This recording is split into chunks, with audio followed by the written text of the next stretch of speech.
Welcome back to the Money Show on 18 Now. And now it is the time to help resolving all your portfolio related queries. And there are a plethora of funds that are available in the market to invest your hard earned money in. But how should you assess which is the right fund for your portfolio, and what are the criteria that one should look at? To help you navigate through this maze, we have on board Feroz Aziz, Deputy CEO at Anand Rathi Private Wealth Management. And also do not forget to send us your portfolio queries on our WhatsApp number, that is 865-797-4571, or you can also email us your queries onto the moneyshow@18now.tv.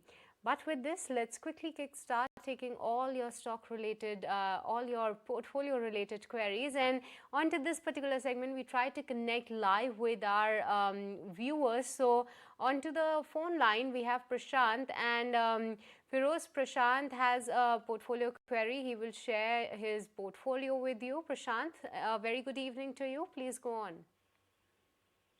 Good evening, ma'am. Good evening, sir. So, as I have stated in my message, that I have basically four funds in my portfolio right now, and that is I have one index fund which is a UTI Nifty 50 index fund. Then I have two flexi caps funds. One is Parak Parak and the other one is Quant. The reason why I have two flexi cap is because when I compared both their existing holdings, I found that there's very less commonality between both of them, and hence there are two cap funds. I thought that would provide me a diversity. Then finally, I have one small cap fund, which is Nippon India. So basically, my goal at the end of this is I want to generate a corpus at around 1.5 crores, and the tenure that I'm looking for is either 15 years or 20 years. And I would like to know how to go about that, whether 15 is better or 20 is better from the expert. So, yeah, that's it. And I have a few more questions down the line. Maybe I'll ask to the experts during the discussion. Well, yes, I can see that you have plethora of questions for us, but let me take it the first question, in terms of the goal that you have set in. Feroz, in total, he invests around 10,000 of rupees in SIPs, and you already have the names of the SIPs. He wants to achieve a corpus of 1.5 CRs in the next 10 to 15 years. So particular investment, do you feel that they are good enough to reap this much amount in the next decade or so? I think if you look at the investment amount needed, if you work backward, Prashant, if you want to get to 1.5 crore, if you assume a 14% rate of growth, which is a reasonable assumption, because I think median returns of Nifty are about 11%. These actively managed funds, other than the one which you have, which is the UTI 50 index, Nifty 50 index, will not generate alpha. Of course, the rest of them would ideally expect it to be generating alpha. So that will give you 13-14%. If we use that as the expected rate of return, as we discussed, the fair number, so you will still need a 25,000 rupees per month to be able to accumulate this corpus in 15 years. So of course, if it's easier said than done, if you're doing 10,000 rupees, it was not surgically possible to move it to 25,000 the next day. So there is a step-up SIP as a concept where you try and move it up by about 12-15% every year. I think that should quench the thirst of achieving this 1.5 crore target if you can actually scale up your SIPs on a 12-15% year on year, which as your disposable incomes go up with your salaries. That's point one. Point two, your schemes are four, but I'm reasonably impressed with the fact that you are trying to dig deep and understand what the internal constituents of the mutual fund are. Quite a few investors don't even know their names of the fund sometimes, not the fund manager, let alone getting into the each individual constituents to see if there's an intersection between the schemes. It's great to be curious about the money you deploy, because it's hard-earned money. It's not coming free. A lot of hard work goes into earning money. So that's a very impressive thing, and I think every viewer should take inspiration from that. Now, coming to the schemes which you have, I would definitely request you to add the number of schemes.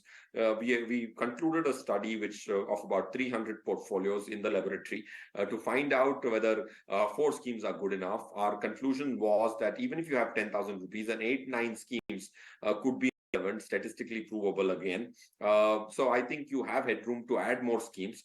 If I were you, the next point I'm trying to make is, if I were you, I would never invest in an index fund, because there are 380 active funds. Not all of them are good, not all of them are bad, but concluding that nobody can beat Nifty on the large cap side may not be a fair assumption, because several do. And so making a choice, looking at the money show, if you make some choice, it's quite likely the unbiased advice which comes your way can beat that index fund. So that's the tip 3. So I can give you some schemes which can be material for consideration to add to the list of 4 which you have. 2 of them I would exit, which is Parag Parikh FlexiCap and UTI Nifty 50 Index Fund. HDFC FlexiCap, Kotak Emerging, ICICI Focused Equity, Aditya Birla Sun Life, Small Cap Fund, SBI Contra, Franklin India Blue Chip, Kotak Multicap, and ICICI Dividend Yield Fund. That's 8 schemes, 8 plus 2 minus 2. So that brings you back to 8. That's a long list given by Feroz where you can look out for options. I hope this solves your query, Prashant. But moving on to the next caller that we have online is Jayanti with us. Jayanti, please go on and ask your question. Yeah, my question is about buying digital gold by companies like Tanishq.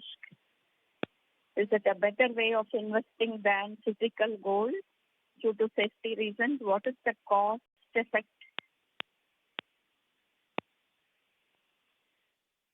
And very interesting and intriguing, because a lot of these females, I'm surprised to see that they go and take all these schemes related to gold investing rather than buy gold. So help her understand that what is the advantages of investing in digital gold rather than buying the gold in a physical format, and what are the advantages keeping the long-term investment horizon in view. Yes, I think, Jayanti, your question is valid, but it's as a matter of investing principle. That's what I've learned after a couple of decades of experience, and I'm meeting a few thousand ultra HNIs and HNIs, that you don't take any risk for no reward. All right. So even if there's a gun on my head, I would not be buying digital gold from a corporate. Nothing against Tanishq. They're a great company. I'm sure Tata backed and stuff. It's a listed company. But unless you're getting 3-4% more than a sovereign gold bond, why would I actually go and lend money to a corporate? Because it's not just the gold's risk, it's the solvency risk as well, in whatever shape and form. Not completely though. So a complete no-no. Here you have sovereign gold bond, which is committing to you to give you 2.5% extra every year and also give you tax-free gains. Sovereign gold bonds don't have any capital gain if held till maturity. If you're making 10%, you're saving 2% more of tax every year. So that's like a 3.5 to 4.5% gift every single year. This is like an absolute free lunch, almost equal to the savings bank account. With this alternative, if there is another corporate who says that I'll not give you this 3-4% and take more risk, I'll give you less return, how does it make any mathematical sense to trust money with a corporate? Okay, so that's the advice coming in for Jayanti, but let's quickly move on to a third caller that we have, and Bimal is here onto the phone line. Hi, very good evening, Bimal. Please go on and ask your question to Feroz. Yeah, good evening. I have 2 grandchildren, ages 14 and 12. So I have some funds, and I want to invest in a scheme where they can have a tax-free income when they are adults. So the investment amount is about 50 lakh each. So can you just suggest me the best scheme where I can invest the money and they can get some good return tax-free?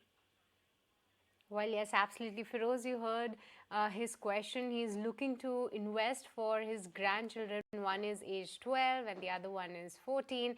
And it's almost 500 crore that he's planning to invest for each of them. So looking out for the available tax-free return schemes and what he should get in his portfolio. So your advice. Yes, Bimal sir, if you want to invest for your grandchildren, it's a superb thought. When it is invested for the grandchildren, it should be the risk appetite of the grandchildren. So I would suggest large portions of the money, if not all, in equity, because these kids may not need the money till they are 25, 27. Ideally, they should not touch this money, and this becomes their plan B in life rather than plan A. I'm sure you're also taking care of their education, or your son or daughter is taking care of your grandchildren's education. So you're putting a great value system, you're putting an education. This is their plan B. So the risk appetite and the return strategy, returns risk and strategy has to be of the children, not you. That's point one. Point two, I think tax as a principle should not be the primary decider or even an influencer when it comes to investing. Why am I saying that? Is I might today buy a tax-free bond and can earn me 6% yield till maturity. It is absolutely tax-free. But if I get an equity fund which is 14% but has 10% tax or 11% tax including cess and surcharge, 11.96 to be precise, I'm still 12% or 11.5%, significantly better than 6. So I would say, since it's children, large portions in equity, you will not get tax-free income in equity mutual fund. You will have to pay 11.96% tax, including the surcharge and cess, depending on the slab you are in. But I think you should get into equities, and if they have 10 years time frames, unless you have this money to be pulled out for their education at the age of their being 20 or 19 or 18, then of course equity is not the right vehicle.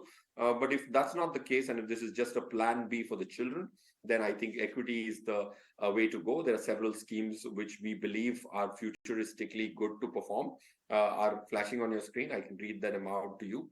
But I think you should diversify across all these 10, 11 schemes which you are seeing. The ICICI approved focused equity, HDFC Flexi Cap, HDFC Small Cap, SBI Large and Mid Cap, Quant Active, ICICI approved Dividend Deal, Franklin India Blue Chip, Canara Robeco Flexi Cap, and Aditya Birla Small Cap. Okay, so that's a long list, Mr. Vimal, that Feroz has got for you. Wish you take the whole advantage of that, and wishing you all the best for the investment for your grandchildren. And with this, it's time to wrap this edition. So Feroz, we'll let you go on that. Thank you so much for joining us today on ET Now and helping all of you with their portfolio related queries, as well as guiding them how long they should stay invested in their mutual fund portfolio. But with this, viewers, it's a goodbye from me and the entire team who put the show together. Thank you so much for watching.